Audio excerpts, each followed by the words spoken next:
Sherali Jo'rayevning Kema qo'shig'i. Rahmani tashlab firoqqa, yor iroqqa yo'l olib.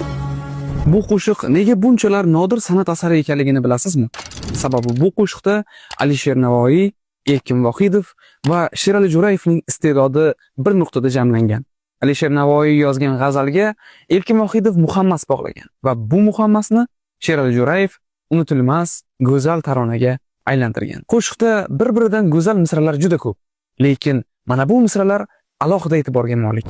Kirma savdo bahriga, olamdan istab sud kim, sim naqdi tushsa lekin umr naqdi siyg'alur. Kirma savdo bahriga olamdan istab sud kim, sim naqdi tushsa lekin umr naqdi siyg'alur. Bahr bu dengiz demakdir. Sud esa foyda.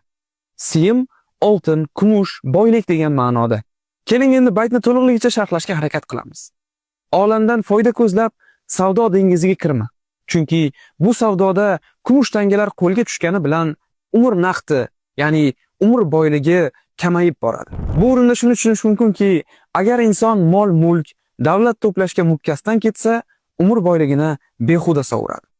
Mana shunaqa gaplar. Adabiyot va so'zga diqqatli bo'ling. Salomat bo'ling.